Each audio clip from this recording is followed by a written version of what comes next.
Hello and welcome to Choral Arts New England's conversation exploring issues around diversity in repertoire for choral and classical musicians. My name is Greg Brown. I'm a composer and conductor living in Western Massachusetts. I serve as board chair for Choral Arts New England, which is celebrating its 40th year of supporting choral excellence, primarily through grant making, but lately we've been doing events such as this one as well. We are embarking on an ambitious campaign to double our endowment so that we can make even more of an impact within our communities. Additionally, this fall, we are offering special emergency grant program that I invite you to explore on our website, and I will put a link up to that later. It might be a good fit for your organization. The impetus for this conversation today came out of my frustration at the number of resources that function essentially as laundry lists of pieces and or composers that might help people explore more diverse repertoire while programming. These resources can be very helpful. However, it feels like only one small step in the right direction. I was left wanting something more, a conversation about how we got here, about what the pitfalls are, about performance practice, about the ways that race and culture are embedded within our musics and within how we present them, and so on and so forth. I asked, with that in mind, I asked 8 musicians if they would be willing to share some of their experiences and thoughts. And then I divided that group into 2 panels of 4. We had our first conversation last Sunday.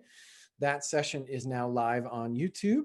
And this session will also go live on YouTube as soon as I get it prepared for upload. The format for today's session will be as follows. I will give a brief introduction of each of our guests and then ask them to speak for a few minutes, sharing whatever they would like. We will then move to a more open conversation and some Q&A. Please use the Q&A feature below. I will do my best to moderate these questions, and I apologize in advance if I'm overwhelmed and we don't get to them all. I would also add that I'm pretty sure you can ask a question anonymously if for whatever reason you feel like that's a way to ask a question that you otherwise feel uncomfortable about, and that's totally fine. So I will also post each presenter's bio and a link to their website within the chat so that you can explore them as you like. So our first presenter tonight is Melissa Dunphy. Born to refugee parents and raised in Australia, Melissa Dunphy immigrated to the United States in 2003 and has since become an award-winning and acclaimed composer specializing in vocal, political, and theatrical music. She first came to national attention in 2009 when her large-scale choral work, the Gonzales Cantata, was featured on multiple news outlets, including the Rachel Maddow Show.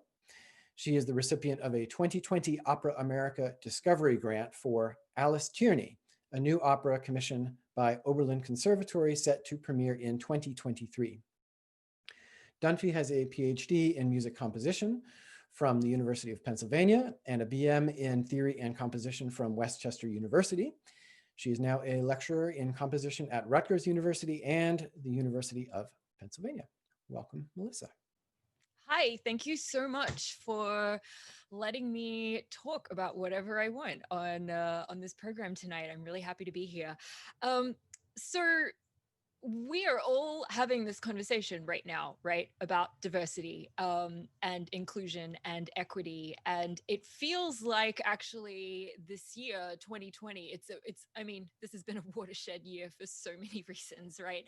But something really interesting that I've noticed is that every little community around America, like every interest group, is having this conversation about racism, about sexism, about the intersection of the two, about what it is in their particular interest or group community. Like I've seen rock climbing communities are talking about it, and bicycling communities, and martial arts communities, and of course composition.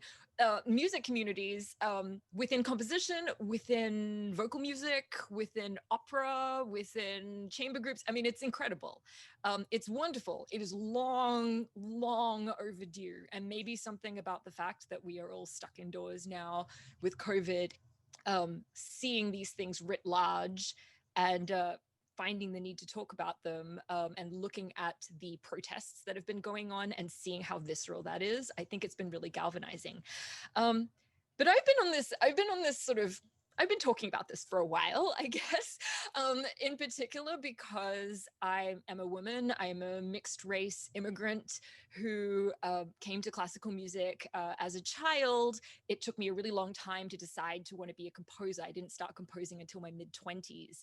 And I've spent a lot of my career thinking about why that is and why in, we're a fifth of the way through the 21st century, why composition is still so overwhelmingly white and male.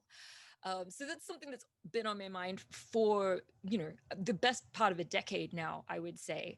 And I have some thoughts, surprisingly enough. One of the things that I'm very strongly convinced of is that while, yes, it is a good idea to interrogate your repertoire and say, why is it that my repertoire is full of nothing but dead white German men from 200 years ago? Like, is that saying something about me? Is that saying something about the people I want to listen to my concerts or whatever? You can hear that my rice cooker is going off in the background. I apologize for the sound of music if you can hear it. I think it's admirable to interrogate those questions and think about diversifying your repertoire. But Greg is totally right. Like, we have to think broader than that. We have to be, if we want to really get to the root of the problem and not just slap band-aids on anything, we have to think about why. And to me, as someone who came up through undergrad in America, the big why has to start earlier than college. Because let me tell you, as a composer, going into college as an undergraduate at Westchester University, which is a state school outside of Philadelphia, the students who wanted to be composition majors were already overwhelmingly white and male.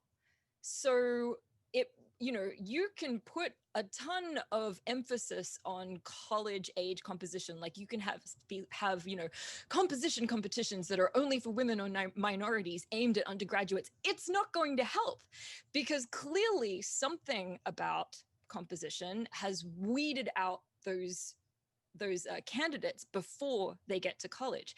I think the same thing is true in our disciplines of singing, like our, for want of a better word, classical singing, choral singing. There's certain mechanisms by which we end up having demographics within that system, and they start earlier than college. A really interesting thing that I discovered earlier on in my career is that the proportion of female to male singers, professional singers, is like 3-to-1. There are far more women than men who are professional singers. Why is this? Clearly, the answer to me is patriarchy has designated singing as a kind of feminine activity, and so men are discouraged from becoming singers by the patriarchy. But then on the other side of it, because so many composers are male, they tend to write stories that reflect themselves. So on stage in opera, for example, there are far more male roles than female roles. So obviously everything is out of balance. What do we do? To me, the answer, and this is sort of a scary thing for some people, is we have to invest in the future. This conversation about diversity that we're having right now in 2020, it is not going to pay dividends next year. It's not going to pay dividends when we all get to come and sing together after COVID is over. It's probably not going to pay, perfect dividends in 5 years, maybe not even 10 years. It's going to take at least a generation for us to, it sounds ridiculous when I say it, to get over hundreds of years of discrimination and, patriarchal structures that have created this situation in our genre. And here's one of the things that I've struggled with a lot in my career. Educational programs that go less than college, like, elementary school, middle school, high school programs, are so often thought of in our industry as somehow a less than thing to do. Like, it's looked down on as something if you can, you do. If you can't, you teach, right? And you probably teach younger students, like beginner students.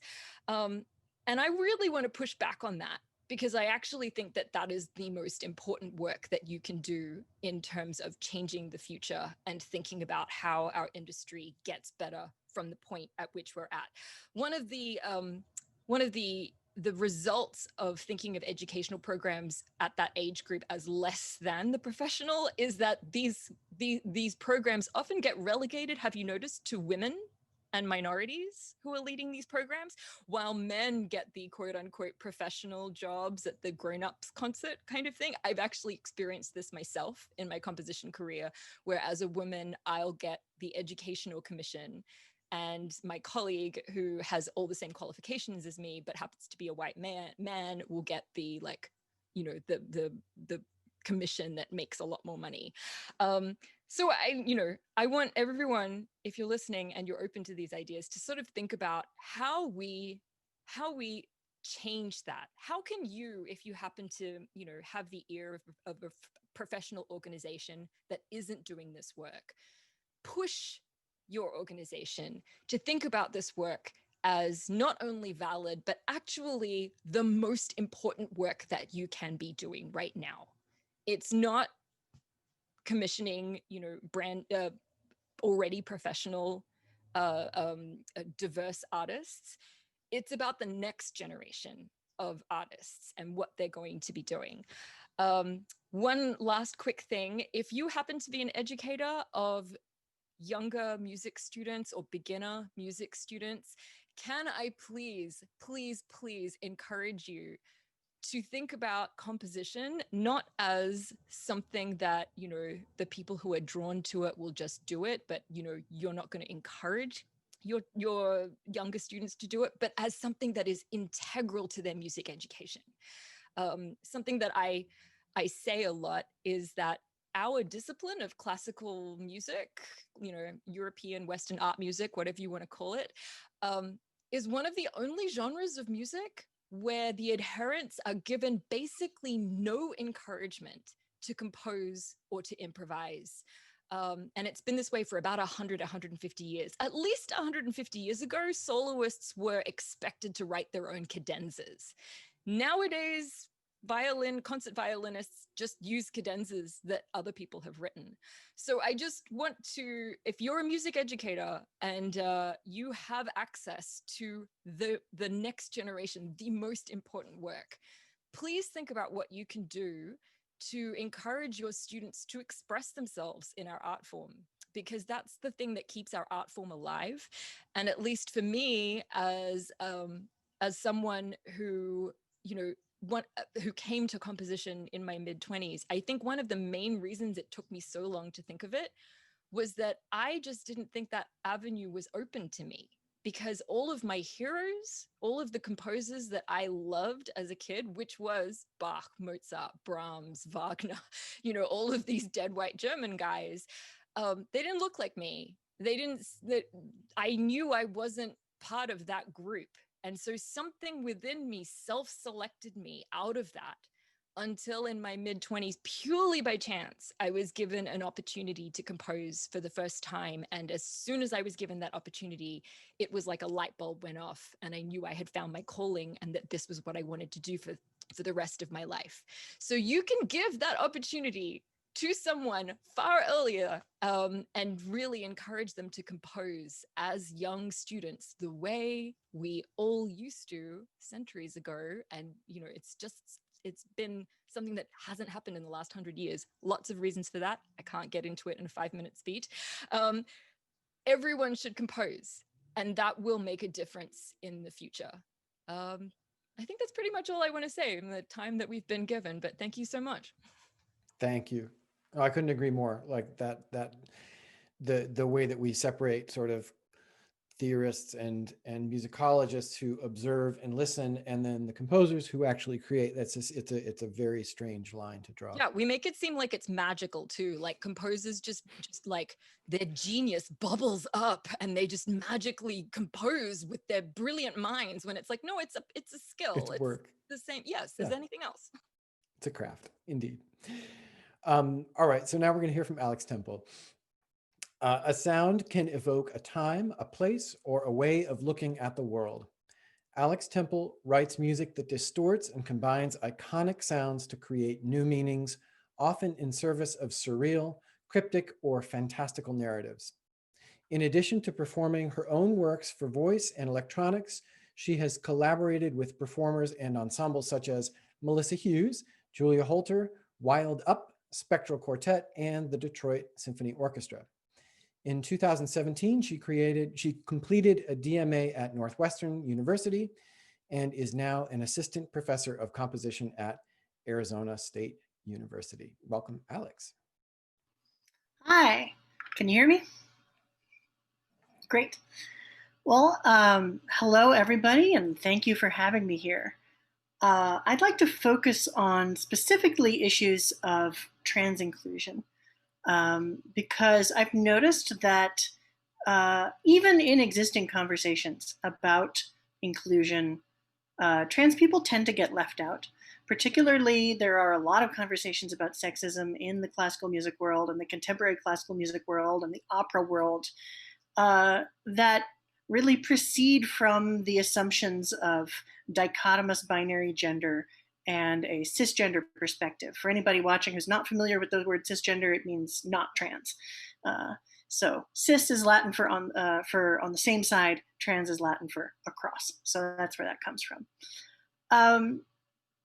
In general, there are a lot of, this is beginning to change now, but there are a lot of opportunities geared toward women composers, and especially young women composers, that do not specify, first of all, whether trans women are included. And we don't necessarily assume that we're going to be included, because there are still a lot of people out there, there's still a lot of cis women out there who think that we don't count and we don't qualify, and that we are somehow, because we have supposed male socialization, we are somehow the enemy, or that we, are not discriminated against, or etc.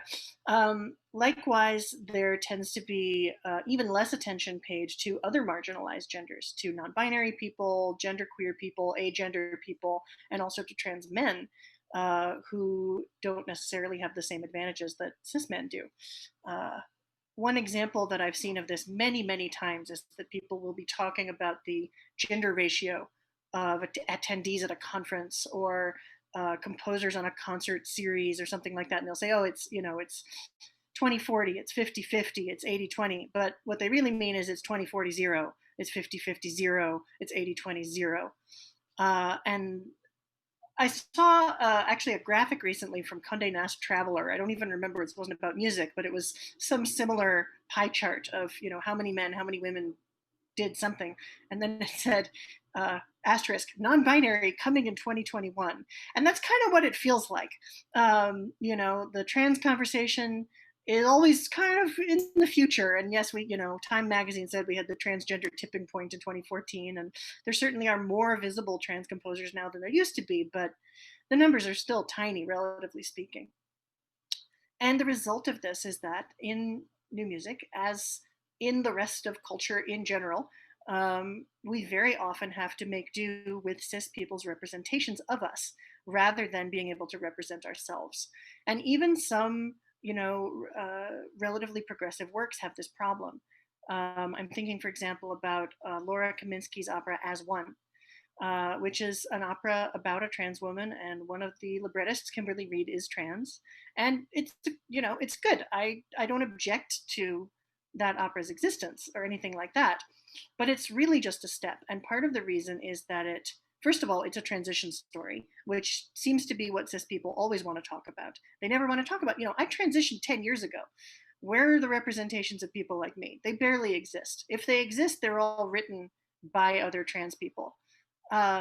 Secondly, the character in As One, the protagonist, is represented by two different singers who play Hannah before and Hannah after.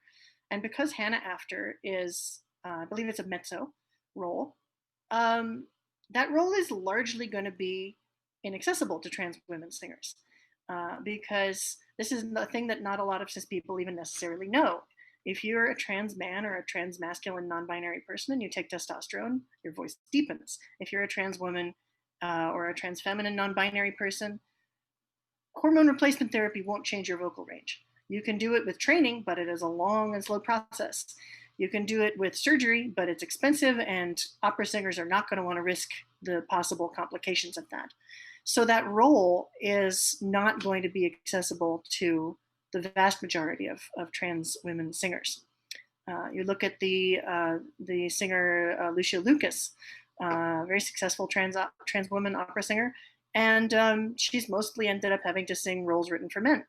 This is beginning to change. There's a Danish Girl adaptation opera by Tobias Picker, but there too, cis man composer, cis man librettist, Arya Lev Stolman. This is not an opportunity for trans women to represent ourselves either. There is a cultural disconnect. My favorite icon of this cultural disconnect is something that happened at the League of American Orchestras conference a couple of years ago. I was in the audience at a panel about LGBTQ issues in orchestra music. And somebody who worked for an orchestra, I don't remember which one, in the Bay Area, asked a question of the panel about how do you get trans people to, how do you get a larger trans audience to come to your concerts? And I raised my hand from the audience and I said, well, I have an answer to that. I know a lot of trans people in the Bay Area, and they mostly live in Oakland, and they're mostly broke, and they're mostly socialists, which, you know, sounds funny, but it really says something about how far removed a lot of trans people's lives are from the classical music world. In contrast to that, some of my best experiences have been with concerts that were organized by and curated by other trans people and that had other trans musicians involved.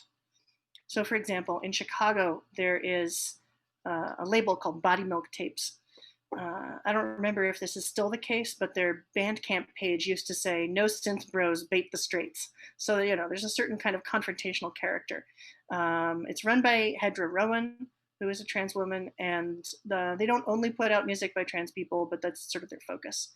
And they put on a lot of concerts, including an annual Noise Prom, at which I saw, among other things, a very directly confrontational and highly political and very intense performance by Transgender VHS, a Black trans woman, as well as a variety of DJ sets and free improvisations and so on, as well as more what you would think of as noise music.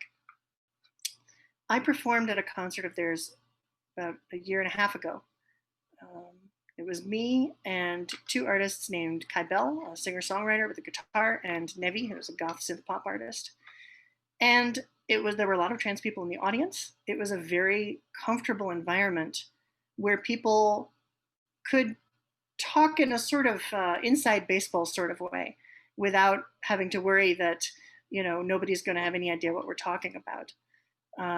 One of the other artists talked about her polycule, that is to say her network of polyamorous relationships. That's like polyamory plus molecule, you know, it's because things are connected.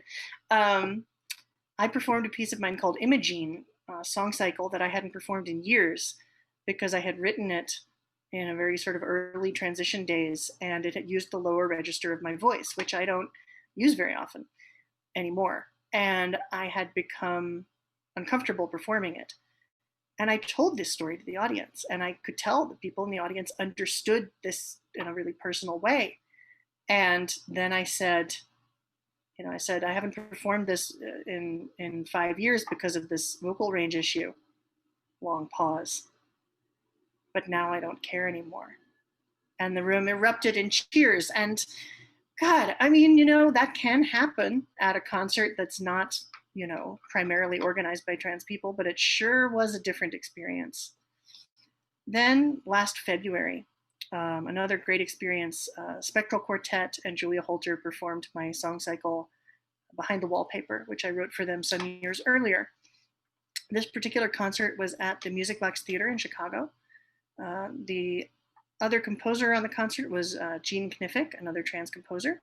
There was a short film by Lyra Hill, a non-binary filmmaker. It was all local people. And of course, there's also a member of Spectral Quartet who is themselves non-binary, violinist Maeve Feinberg. And Maeve interviewed me during, right before the piece was performed. And I talked about how when I wrote this song cycle, which is all about somebody undergoing a mysterious sort of science fictional transformation, it's a very alienated and kind of lonely piece. And I talked about how alienated and lonely I felt at the time that I wrote it, and how in the 5 years since I had come to find my people. And again, there were so many of my people in the audience that I felt like this wasn't just a thing that I was saying that people would be observing from the outside. It was a thing that people in the audience and the person who was interviewing me and the other composer, I don't think the filmmaker was there, but a lot of people in the room would be able to directly identify with. On top of that, a lot of people from my own polycule showed up to that concert. And I met a bunch of people afterward who, younger queer and trans people who were excited about my having created this piece. The best part of all was that I found that somebody had posted a personal ad on Lex, a queer dating app, looking for a date to this concert. And then a few days later, somebody posted a missed connections on Lex from the same concert. Point being, if you want to make trans people feel included, and I think this applies to any marginalized group, we can't just be, names on a list or even composers on a program. We need to be involved in organization and curation and design.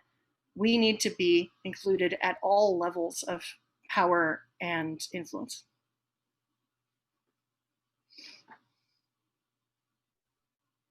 Thank you. You had a reading list that we were going to share. Is this a good time? Oh, for that? yes, that's right. I forgot. Yes, I have a list here, which Greg is going to screen share of some relevant articles. If you're interested in this, you can just do a little screenshot right now. I believe Greg is also going to paste it into the chat. Yes, I will. Yeah, Zoom used to allow me to share PDFs and all sorts of things, and you can't anymore, which is very annoying. Yeah, also my own article on that list talks about a lot of the same stuff I just talked about. So if you are thinking back and say, what did she say about this one thing? That's where you can find it. It's not happening. I'll figure it out. It's not allowing me to paste it, but while the next person is talking, while Sandra is talking, I'll sort it out. So thank you, Alex. Our next speaker is Sandra Choi. Sandra is a Los Angeles-based Filipino composer and choral artist. His works have been performed by the Philippine Madrigal Singers, the Crossing Choir, the LA Master Chorale Chamber Singers, and many others. As an arranger and orchestrator, Sandra has written for Tony Award winner Lea Salonga, Singapore Symphony Orchestra, and Orchestra Filarmónica Portuguesa. As a tenor, he maintains an active singing schedule in Southern California, regularly singing with the LA Choral Lab, Pacific Chorale, and Horizon Chamber Choir, among others. Born in Manila, Philippines, Sandra holds degrees from De La Salle University, Manila, Berklee College of Music, and the USC Thornton School of Music. His works are published with Ciudad Music Publishing, Santa Barbara Music Publishing, and Earth Songs. Welcome, Sandra. Hello, everyone. Thank you for having me. Thanks to my fellow panelists for their for joining today and providing insight for these really important musical topics. So I'm gonna speak just so the audience can understand. I'm speaking as through the perspective of an immigrant, also who's still here on a work visa, an artist visa that just got renewed 2 days ago after a very terrible, anxiety-inducing, expensive battle. For anyone who says that, just come here legally, just do it legally. Like, the legal way is so difficult. Even the legal way is very difficult and very expensive. And I'm also speaking with the perspective of also being a performer and a conductor. And I want to talk about, the first thing that I want to talk about is non-idiomatic music. So I'm just gonna do it very quickly. The first piece that was published of mine and is widely circulated here in the US is an arrangement of a Filipino folk song. It was published under Earth Songs. And for the longest time, that was the piece that was sort of connected to me, and which sort of resulted to people expecting just folk song arrangements from me, when in reality, not only me but the BIPOC community, um, we are as multifaceted as white folks. So we have a wide variety of experience, and our music is not merely doesn't merely revolve around that idiomatic sphere. Like when programming Black composers, for example, is not limited to spirituals and gospels. When programming Asian composers, it's not only folk songs. So that's the first thing, is when you are commissioning music or programming music or considering a composer to commission, consider the multifaceted sort of 360 views of all of these composers and the wealth of stories that they are able to bring to the table that sometimes might not match that what you have in mind in terms of topic. The second thing is, and this is something that I deal with a lot in Unitarian Universalist churches, where I work at, is sometimes the programming becomes very tokenized.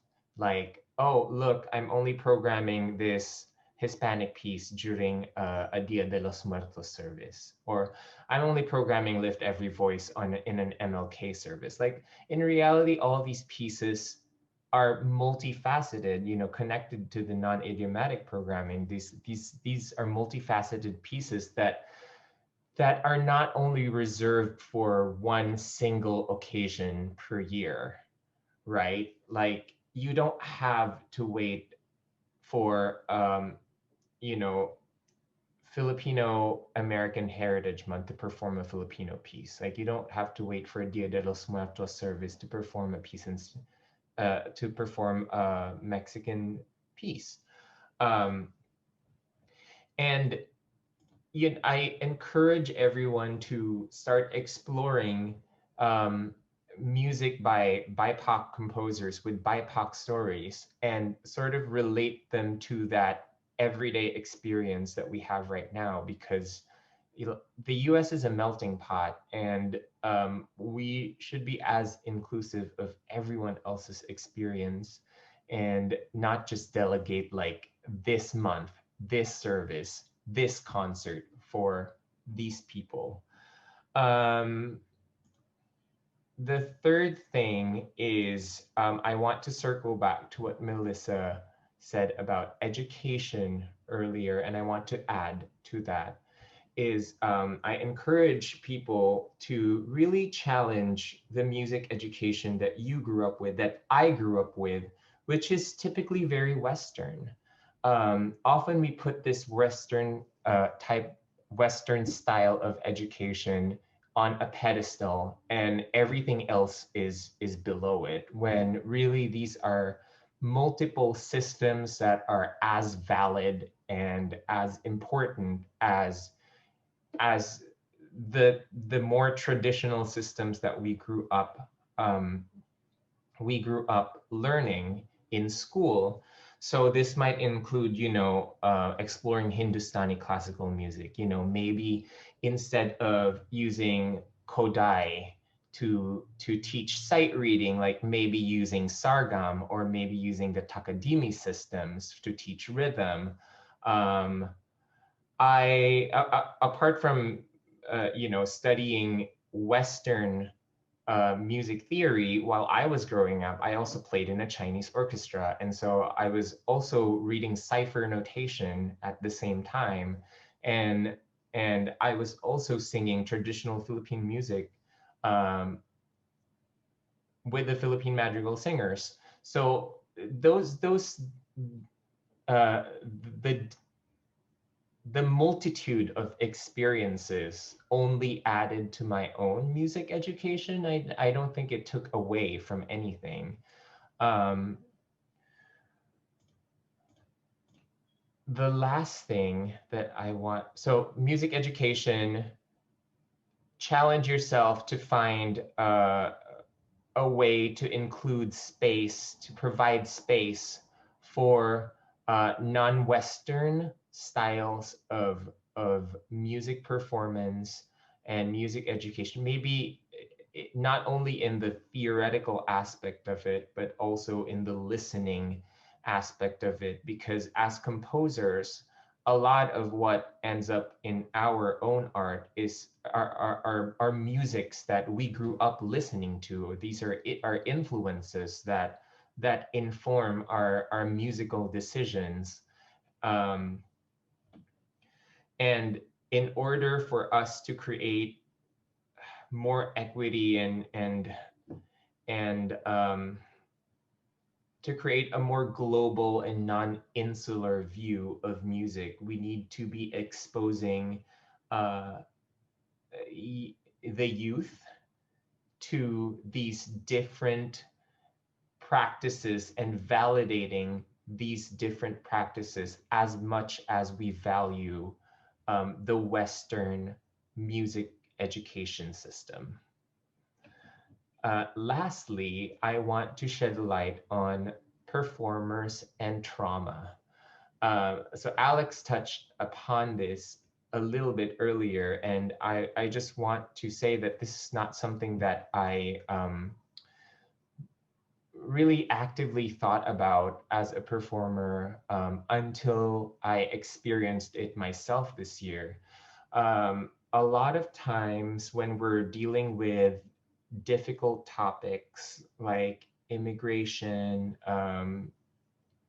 women's rights, LGBTQ plus rights, a lot of these pointed topics are often, you know, hard to talk about and difficult to listen to, and they're very important stories. But when you are commissioning someone and where you're composing something, you're setting a text, I do caution the creators to think about, and the conductors to think about who is performing it. For example, I was having visa problems earlier this year when my, because of COVID, my renewal did not make it in time. And so for some time, and my visa had expired. So for some time I was in that like liminal space where I essentially did not have status. And although I was legally allowed to be present here because of an extension rule, I technically did not have status, and I did not know when I was going to be granted status. And at that time, I also sing with a group in LA called Tonality, who a group that focuses on social justice topics and difficult subjects. And we were singing this piece. I was invited to participate in this virtual choir piece where the first line literally was, "When ICE knocks at your door, you have the right to A, B, C, D, E," and then it enumerates it. And while I feel that that's an important message to share, at that time, I personally did not have the bandwidth, the emotional bandwidth to contribute my voice to it. I just feel like it would have been a very traumatizing experience. I was discussing this with a colleague a couple of months ago, and they told me about a piece written by a white composer. It was a setting of Silhouette by Langston Hughes. It was written for a university choir, and like university choirs, they sing for 2 hours, like twice a week, right? The first line or the first stanza of the poem is, "Southern gentle lady, do not swoon. They've just hung a black man in the dark of the moon." So imagine if you have black singers in the choir who have to sing that twice a week. You know, the intent is there, but the trauma, the potential trauma that it will cause wasn't, I think was not considered. So those are some topics that have been circulating in my mind nowadays that goes beyond just repertoire. Thank you. Thank you so much. I want to remind everybody that there is Q&A down below, and after Lonnie speaks, we'll jump into some Q&A. So if you have questions, now is the time to start typing away. Born and raised on the south side of Chicago, Lonnie Norwood Jr. grew up with an unquenchable passion for music and community service. He received a Bachelor of Arts in Music from Luther College, where he studied under world-renowned conductor Weston Noble. He went on to earn a Master of Music degree with an emphasis in voice from the Florida State University. Lonnie joined the artistic staff at Chicago Children's Choir as a conductor in 2012, opened the vivacious Englewood Neighborhood Choir in 2013, and established Audacious Praise in 2015. Audacious Praise is a multicultural arts outreach organization creating accessible intergenerational programming that impacts social and spiritual awareness in marginalized communities. Welcome, Lonnie. Thanks so much. So really happy to be here.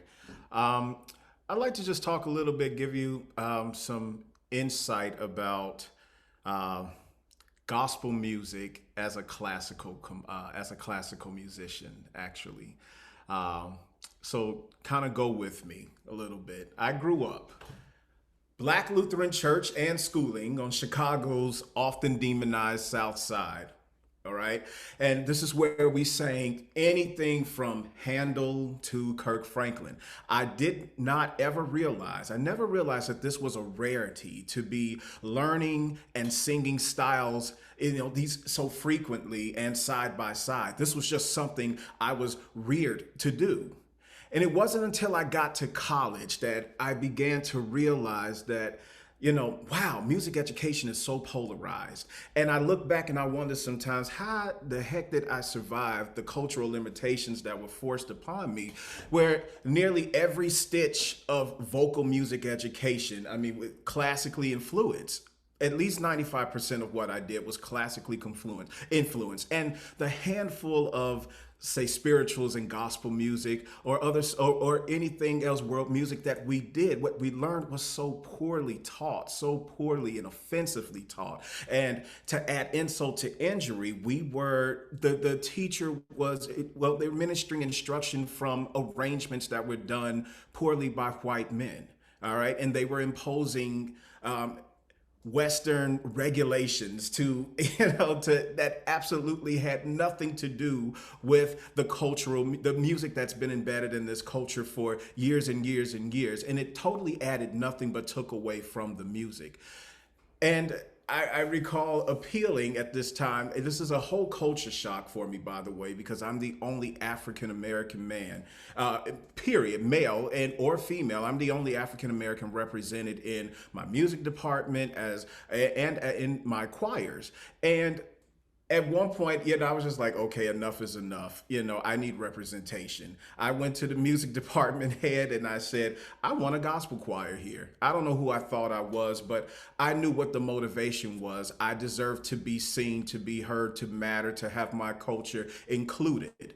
And the music department looked at me, the head, and he was like, excuse me, but you're not going to come in here and damage anyone's voice with that kind of singing. It's unsophisticated. It's not serious. It's trite, and all the hooting and hollering, berated me and a whole host of people who have created this music. Looked at me like I was nothing. I'm not an individual. I have no identity, no humanity, no value whatsoever. So it was a struggle, as you talked about trauma before, Sandra, to go through this program. I was only a freshman then, but to go through this program for 3 more years, to suppress who I was. My passion was so hard. But I never lost my background in gospel music. I never, as a matter of fact, I felt that the gospel music that I learned, it informed me as a classical musician. And years later, unbeknownst to me, I found that many doors opened to me because I had this sort of dual ability to sing gospel music and to sing classical music. But I learned so many things about harmonic structure in gospel music and how to hear those certain things. I learned how to develop expression and feeling by observing others, and that what seemed to be so spontaneous, innate, it filtered into any and every style of music that I sang. And I would be approached by people. This is kind of funny, but I would be approached by people when I would do these concerts. I mean, either as a vocalist or as this is now in my professional era, as a vocalist with the choir, as a solo, or as a conductor with, these are predominantly Black choirs or Black groups that I would be performing with. There are people who would come up and to me and they would say things like, well, I just can't believe your kid sang in German. And I go, why? Because I put it right back on. I'm going to force you to be accountable for that thoughtless, racially undertone remark that you just made, because you wouldn't ask that if I was non-Black. You wouldn't ask that if my choir wasn't predominantly Black. But we have these such low bar expectations of people who are non-European or fall out of that space that we are so used to. And the players that we're used to in this space doing classical music. It wasn't, and the thing, and then there's other people on the other side, like those little microaggressions there, but there are people on the other side who ask questions, who genuinely want to know, how is it that you can sing this style of music, and then you can go, this style of music, gospel music, South African music, you can sing these styles of music, do well with it. And it seems like you, with ease, can flip right over and start singing, art songs and arias and stuff. And again, all I can do is attribute to the fact that it is, as we were talking about earlier, with childhood, there were people who instilled in me early in the places where it's so demonized and bastardized. The Chicago South Side was where I got that training. I got that understanding that whatever, you can do anything in music that you put your mind to, and really anything in the world. I know how cliche and how fluffy that sounds, but I love that they did not put limitations on me because of my race, because of the color of my skin. They just instilled it in me that excellence is achieved by doing and studying and investigating, researching. This is how it is done. And we can do this regardless of what the world has perceived you to be based on the color of your skin and all the other things that we tend to put in place before we look at people for the intellectuals and humans that they are, human beings that they are, right?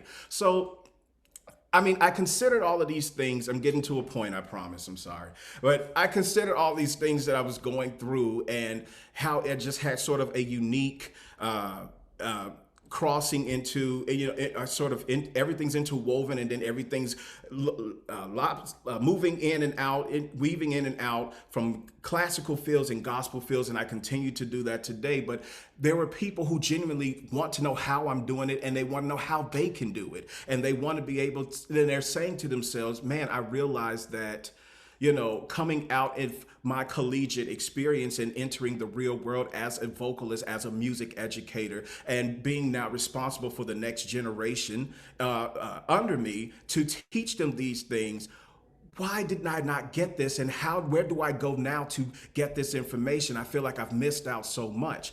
And I mean, I appreciate all of the early exposure I had, but I said, one of the things is we have to do more to advocate for culture bearers to come forward, whether they are, and not put limitations on who is seen as appropriate to come and share with our kids, be it they are college educated or not college educated. You know, that should not have any bearing on who is the torchbearer for their particular culture and style of music. We need to extend our platform, those, especially those who are the majority and hold the power, to bring these people forward and promote that music that should be shared with everyone around the world. Because the truth is, we sort of stop at the big patriarchal machine that we have, that, and I'm going to now pinpoint like publishing companies. I love that. It's wonderful. It's great. You need them. They're necessary, right? But there is room to have people who actually come from these cultures telling their stories through song, to have their music represented, and not have like half-baked ideologies and forewords written up about music about this culture's music, or, you know, without filtering this stuff through white composers all the time. And this is especially true, I know, in my experience with gospel music. So I'm not going to continue to complain about it. I want to be an arts advocate. I want to be able to make the resources available, because that is the way to get in front of these things. Gospel music is widespread. It's everywhere, but it is still very condensed in where it reaches, because everyone feels like it's just communal and it only belongs in the Black community. And because we are non-Black, we can't learn this music, we can't study this music, and we have to just really dispel all of the, you know, like sort of dismantle all of those stereotypes that we sort of continue to perpetuate, and the shortcomings that we continue to throw on ourselves before we really give ourselves a chance to be educated. And I started this workshop, Chicago Reach Gospel Workshop. Like everyone else in the age of COVID, we're all trying to figure out how to make music education work in this particular platform, on whatever platform online would be the best way to meet the needs of our students.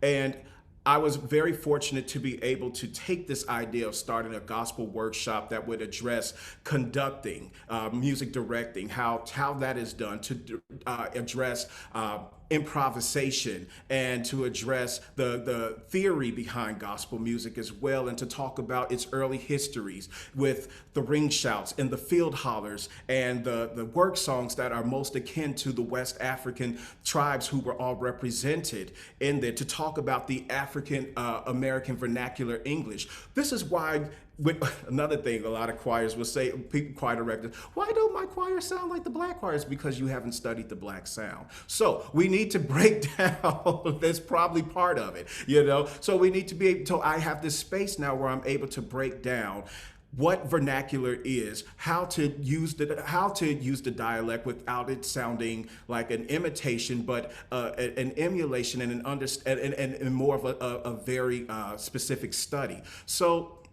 And then giving gospel voice lessons as well. That's where this medium comes in, Thinkific, where I was able to do this with two programs. First, piloting it in the summer with Song Roots out of Canada, which is pretty much in Village Harmony, which is here in the U.S. And both programs are geared towards bringing culture bearers domestically and internationally together to teach people all over the world what they're, about music from their cultures, and it's unfiltered. It's exactly the way it should be. You get it, and it's usually these programs, you go and you travel to these places and you live for a time in the culture bearers' actual spaces. You get to know the community. But now, of course, everybody's adapting things online now, and I just didn't know how that was going to work with gospel music online. But I got to see what it was like, and I'm going to share now just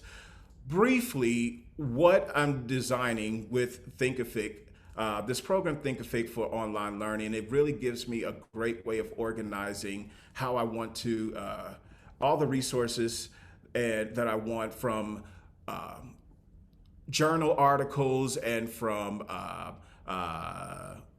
like song tracks, stemming everything out by soprano, alto, tenor part. This is right now, you're just seeing like an intro from my bio.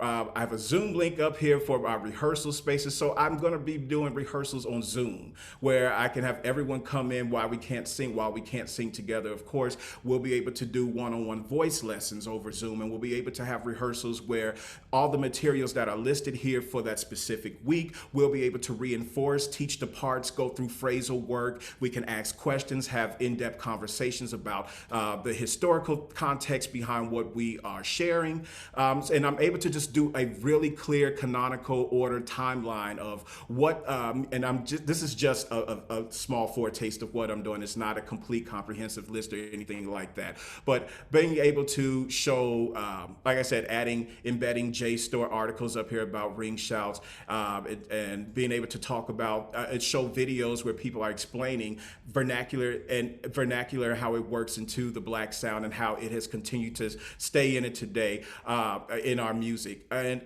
talking about specific artists as well, showing their bios and getting into the actual music. This is where I was talking about. So I can share sheet music and hit play and have my tracks playing.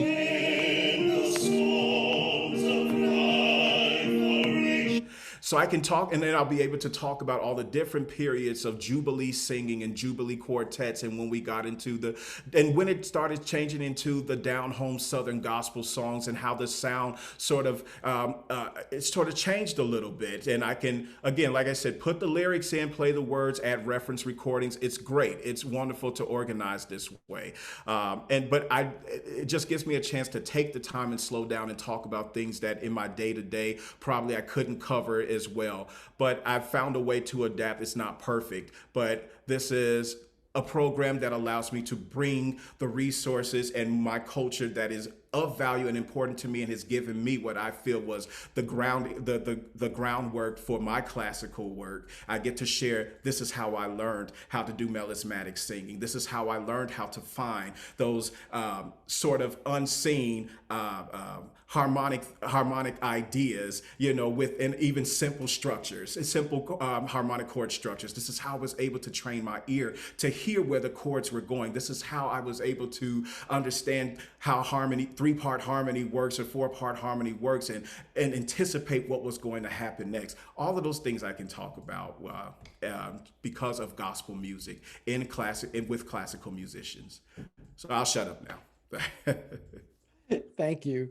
What you were just talking about reminded me a little bit of something that came out of our conversation last week, which was this notion, I think Molly Stone might have been the one to bring it up, of how we spend 4 years, 7 years, 12 years studying sometimes a very, very narrow, you can spend an entire semester looking at the Bach B minor mass.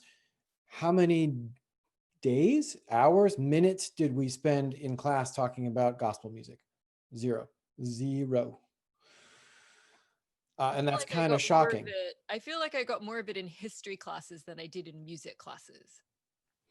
And then we go and we perform a Bach cantata or a motet or a Lassus motet or whatever, and we go into it deeply. We have all this background information. We go into it deeply, the language, it's liturgical, etc. And then, at least in my experience, then there's this spiritual, you're going to sing at the end. It was just sight readable. It was like, okay, we're going to do this thing. And it was something that I was a part of for many years and didn't really think about it too much. And that's I think indicative of what you were getting at.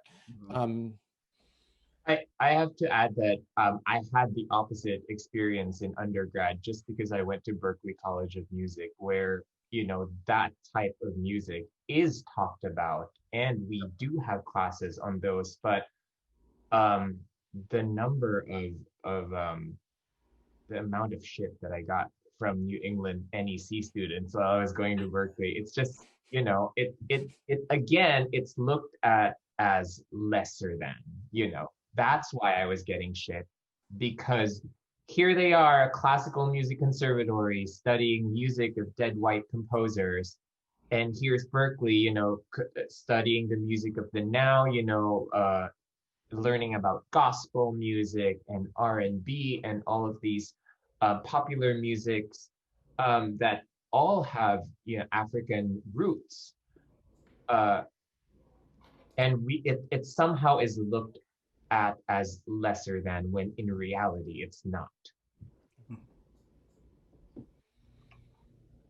I would add even jazz, which, has gained more of a foothold in the conservatory world, you still get uh, these outrageous comments. I remember hearing an organist from Juilliard talking about how he wished that Juilliard hadn't instituted a jazz program because it was inferior music.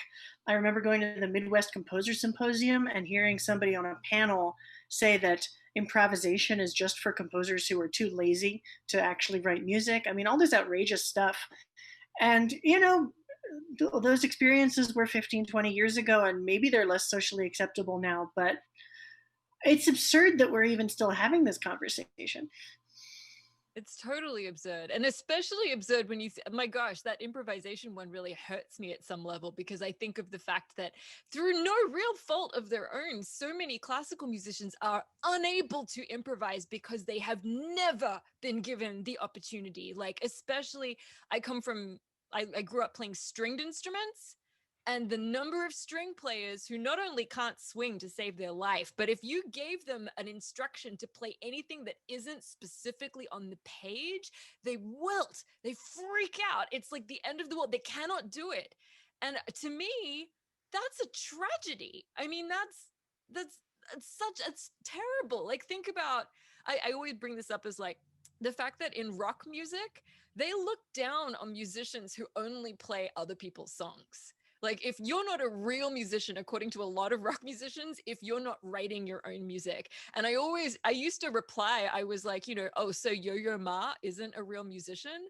But then I started thinking about it, coming out of classical music and being like, I'm not saying that I don't want to pit one genre of music against another. I don't think that that's right. But at the same time, I want to be like, there is something for us to learn as classical musicians about the fact that we don't improvise. Like, it's a bad thing to not have a skill that we should have. Yeah, So but at the same, oh, go ahead. Oh, sorry. I was just going to comment, like, so this really comes through when you throw aleatoric music onto classical musicians, when you throw it on them. Sorry. Go ahead, Alex. Oh, I was just going to say, the flip side of what Melissa was talking about is that the kind of rock musicians who make these kind of comments are usually doing it to disparage like women pop singers in particular. And like, there's a great article by Khalifa Sana, called "The Rap Against Rockism," which is about this kind of like classic rock based prejudice that kind of views the true authenticity is located in the figure of like the gruff white man against the world who writes his own music and plays guitar, and like the deepest worst enemy of everything is considered to be disco.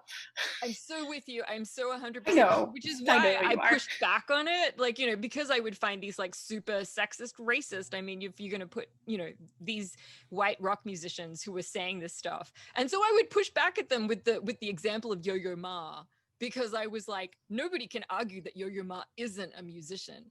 But like lately, I've just been thinking, this is, like I said, it's a tragedy. It's not right. And I think it was like Lonnie's point that, it's not the current generation's fault that we grew up without these structures, without this education, not knowing what we know.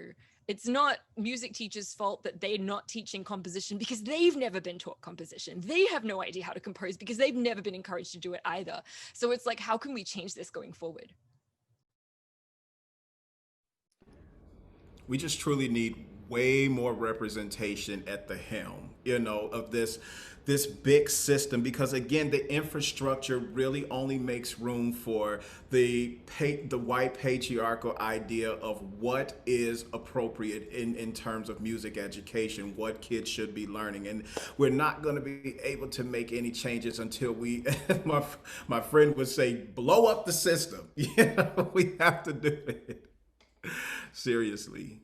But and to your point too about sheet music, in gospel music, this is the other thing that hinders so many people. I know there's a fear of doing things, and it's like taking that leap of faith because it's something that you can't see. You know, it's something that's not written there, and so how do you know where you're going? But you know, you'd be surprised if you activate the skills, you know, the skills that you have. That some of these things are a lot more obvious than you think, but it does come with practice and repetition. You know, like everything else that we do, we give so much credence, as we were talking about, to our classical studies. You know, we take time, as Greg was mentioning, we can spend months, 2 months working on, you know, Mendelssohn's Elijah, something, you know, and then we do 3 days to add a spiritual in just because we needed to have something to, you know, close out the show, or something to, you know, sort of lighten the mood a little bit, you know, a palate cleanser. That's not fair. We have to do better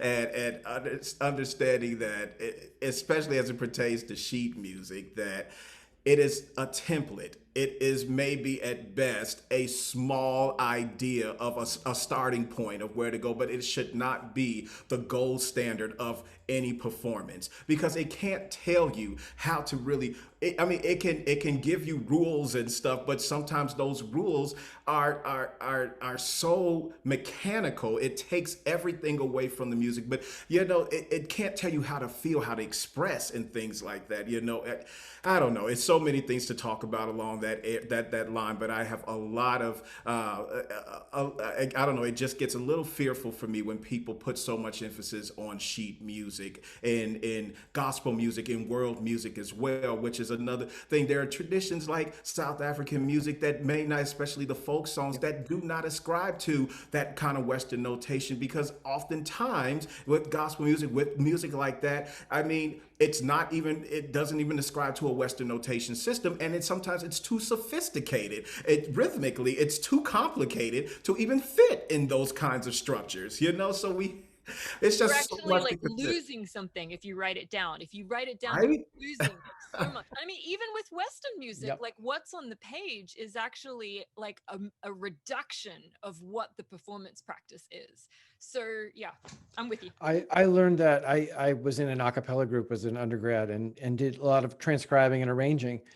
And as soon as I started to try and do the notation of the rhythms of the singing, it's like, oh, this is not simple at all.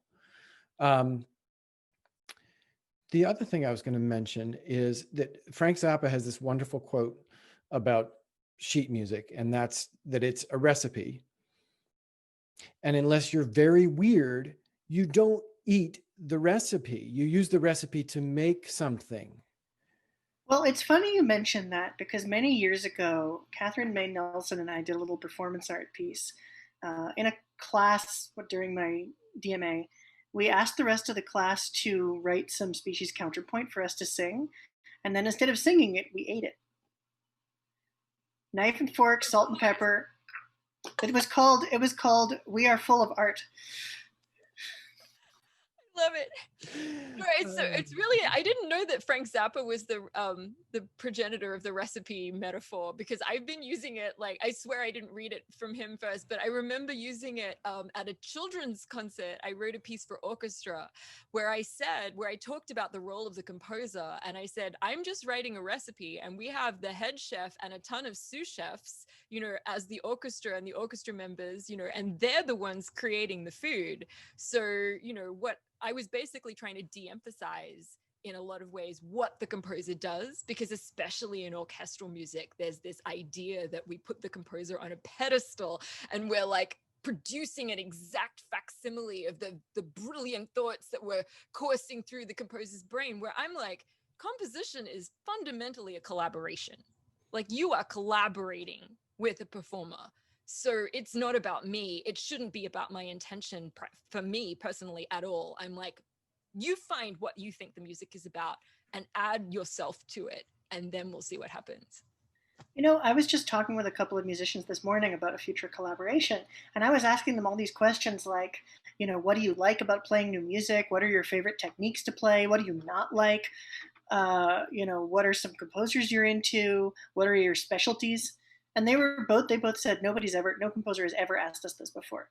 It's shocking. You know, performers have somehow been, I guess we're getting a little off topic here, but performers have somehow, been indoctrinated into this worldview in which, like, the composer god issues instructions from on high, and they're just, faithful, like, robot servants. And, like, okay, fine, if it's Stravinsky octet, then that's okay, but it's not a healthy way to have a society be. There's a question in the question box. There is. Do you want to take it right off of there, or do you want me to? Okay. Let me read it out loud just so everybody's got it. So this is from Peter Pulsifer, and it's addressed to Melissa, but I'm sure other people may have thoughts about it. If the way to change things is through early education, and if the early educators are primarily women and minorities, does that mean the women and minorities have the power to make the change? Is it just a matter of motivation and educating the educators, or are there other obstacles? Yes. Just basically all of the above. So generally, I mean, I don't have a ton of experience within school systems, but from what I understand from people I know who have experience in those systems, the teacher doesn't have, all encompassing power over the curriculum.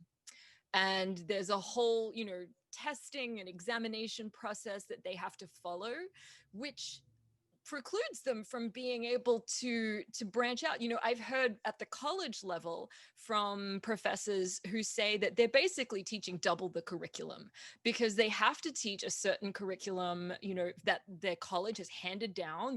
Here's the final test, you have to teach to this test. And they're trying, I mean, I'm trying as well as an educator to, deconstruct the colonialism and the white supremacy by also teaching these other avenues. But you've only got, limited amount of time to teach both. So it just ends up becoming, do you make your students do twice the work or not? So I think actually, the structure all the way down kind of has to de-emphasize the sort of white supremacy, Western classical music canon idolization. And so there's that side of things. And then, like, on the other side, yes, we do need to educate the educators in some sense, because as I said, so many music educators, they come out of these music education programs, which are great at all kinds of things, but generally are not very good at teaching things like self-expression in music, like composition in music. I went Westchester, the school where I did my bachelor's degree, is a big music ed college. Like most of the music majors are music ed students. And I was in some like orchestration classes with these students who were, straight up like, oh, I don't compose. No, I'm not really a composer. No, I'm an educator. I don't compose. And to me, that's a little bit like someone in an English composition class writing a poem one time, deciding it's not as good as Wordsworth, and deciding that they're never going to write another word in the English language for the rest of their life. Like that's what that says. That's kind of what what that says to me. So yes, we do need to deconstruct that weird reluctance that comes from the idolization of these composers, this like top-down idolization. Get rid of that. Composition is for everyone, and encourage the educators to take that attitude into the classrooms with them. And like I said, this is a long-term investment. This is not going to happen next year. It's not going to happen, this decade probably. But if we work on it now, if we plant these seeds now, we will smell the flowers one day. I love it. Assuming flowers still exist. Yes. Assuming global warming doesn't wipe all the flowers out of existence. Let's be hopeful. I have one question that maybe we'll round this out. Maybe we'll spiral off into another tangent. Who knows? I'm wondering what the panelists, what your thoughts are on specifically concert dress and concert decorum. How those specifically, like we're talking like the dinner jacket, the whole 9 yards. Where are you personally with that? And where do you think we could end up?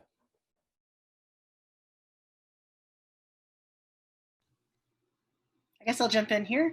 Concert dress, as typically designed, is of course extremely gender dichotomous. And this is, I've seen this, it's most disturbing to me when it's imposed upon young people who have less power. And suddenly you get somebody who, because, you know, their data in the system says female, they're obligated to wear a dress or a skirt. And, you know, who knows what that person's gender expression is. I mean, you know, maybe they're trans, maybe they're non-binary, but also just maybe they're butch, you know. It's an extremely gender conformist way of organizing things. On top of which, the entire symbolism of it is derived from, you know, European, like the servant class to European aristocrats. Like, it's completely bizarre that this is something we, in the 21st century, think is relevant to what we do at all. I am quite certain that elitism about clothing plays a huge part in keeping people away from classical music venues. I still remember somebody I know telling a story about going to the opera wearing just like a regular kind of like business casual dress and hearing some old lady say about her, oh, we used to cover the horses with things like that. I mean, so many terrible stories like this. Concert decorum, same thing. You know, we've somehow absorbed this notion that, you know, during any performance of any piece, even like in long gaps between pieces and between movements where, you know, performers are like adjusting their chairs and fiddling with their sheet music, that we need to like maintain this reverential hush as if we're at Bayreuth looking through a double proscenium. And it's absurd, you know? You go to see a concert of a Haydn string quartet, those movements might not even have been performed together in a row in the 18th century. People would have clapped between them and demanded that they be played again. And here we are, like, you know, in this pause, just kind of like whispering, like, oh, you know, why? Why are we doing this to ourselves? I know why. I'll tell you why. It's because classical music has a completely pathological relationship with the body. Because we obsessively insist that true music can only be produced through the utterly incredibly disciplined actions of bodies, which is why you have this terror of amplification and this, or terror of electronic music and contempt for amplification. I went to see A Streetcar Named Desire, Andre Previn, at the Chicago Lyric. They announced beforehand that amplification would not be used, and the whole audience, except for me, cheered. I was right for amplified voices. Don't tell the opera snobs. But at the same time, if you're in the audience, you're not allowed to have a body. You're not allowed to physically exist.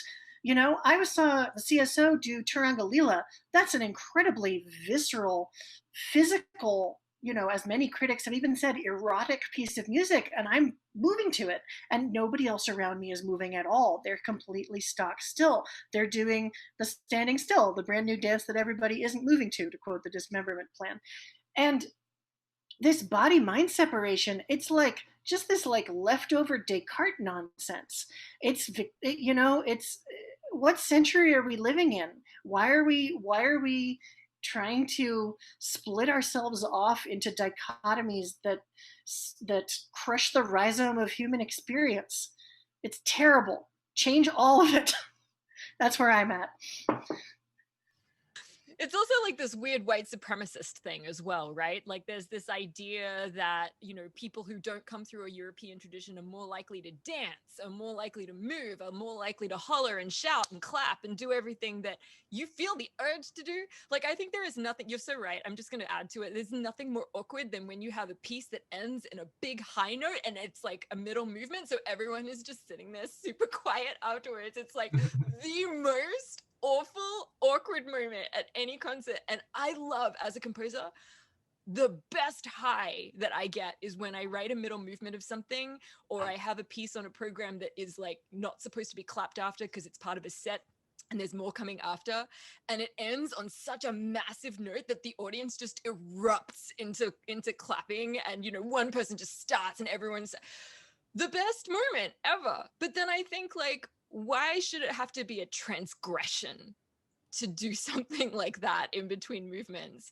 And yeah, like I said, it's like weird because of course it stems from this bizarre like white culture thing where like we're very buttoned up and we're not allowed to stomp our feet or clap our hands. Like that's what other cultures do. And I think you're just hurting yourself. Yeah, and I would add, for me, as a trans woman, I didn't even get to feel like I had a body until I was like in my late 20s. So I'm gonna fucking enjoy it. Excuse me. Yeah. I was having this conversation with my boyfriend the other day. They did Ralph Vaughan Williams' Dona Nobis Pacem in a virtual concert with their church, and we watched it on TV at home, and I just, I've been thinking about this for how many months now during this pandemic, of how much I enjoy watching these multi-movement works at home, where I'm free to grab a drink, I'm free to get a pizza, I'm free to walk, I'm free to hoot when the soprano's like killing the solo, I'm free to like cheer and not feel like I'm disrupting anyone else's experience of it. And in a way, I maybe consider myself lucky too that I live in LA, where we have these avenues. We have operas that are held in limousines, and we have companies like the industry who does a lot of more out of the box type experiences, where the audiences are are welcomed to experience it in how they want to experience it, and not necessarily how society tells them to experience a musical art form. And I just feel like those types of experiences give more lasting uh, impressions to me than the ones where I have to sit still and I have to listen and I can't clap between movements. I can't hoot and holler for the soloist who just killed their solo. Stuff like that.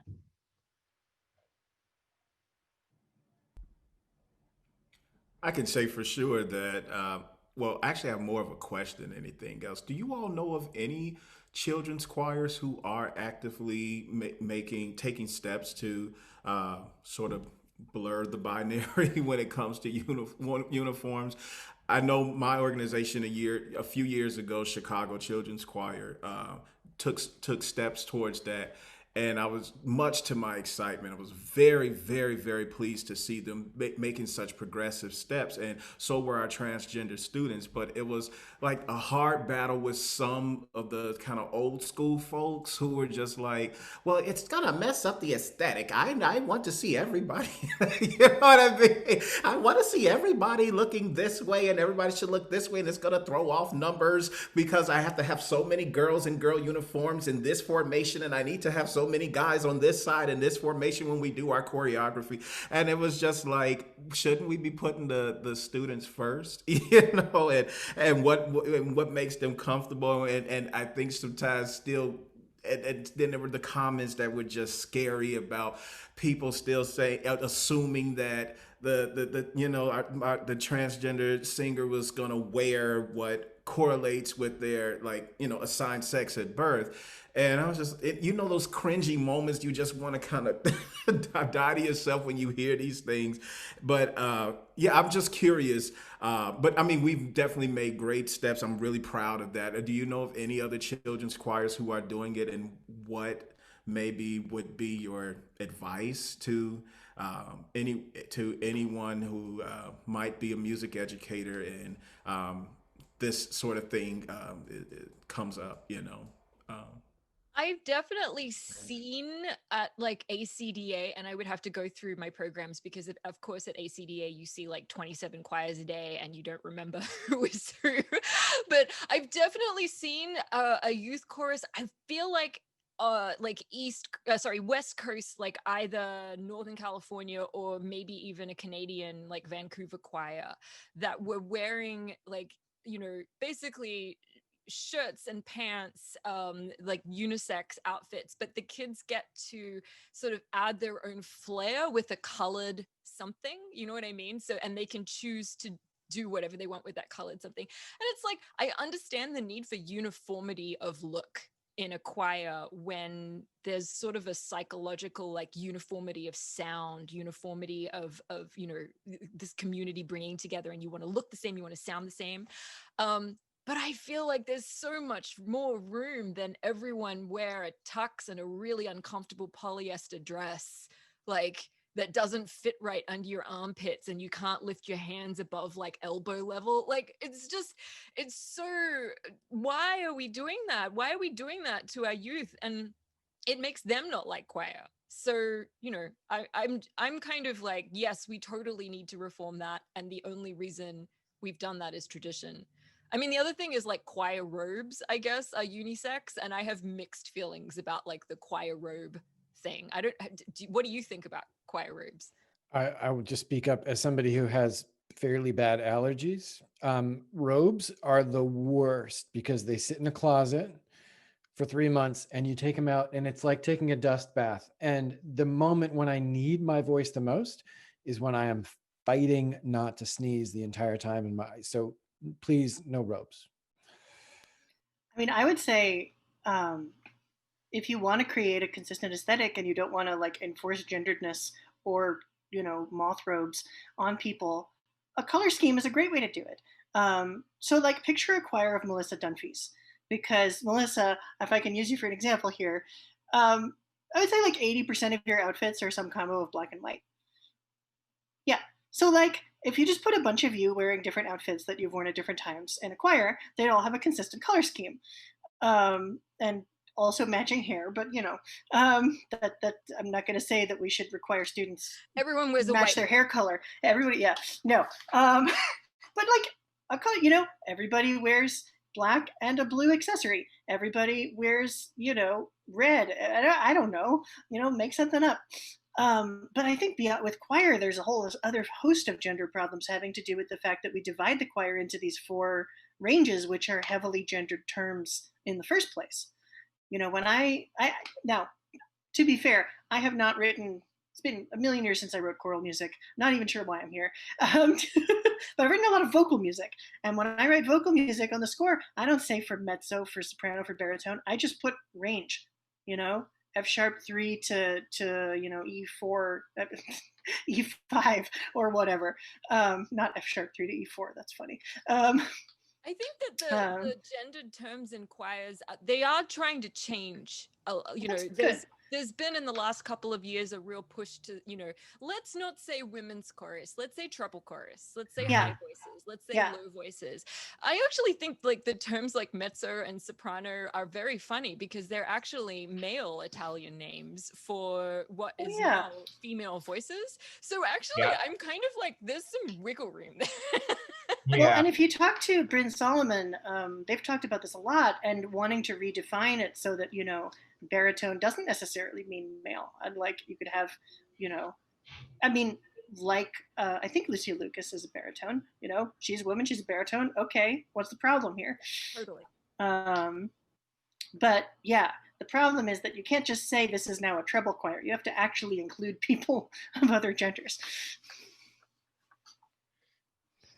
I mean, for me personally, the classification terms, apart from range, also signifies color. So oftentimes when I group certain people together, it's not based on gender or based on range, more so based on color, and sort of try to adjust what we can do or how we sing based on that notion.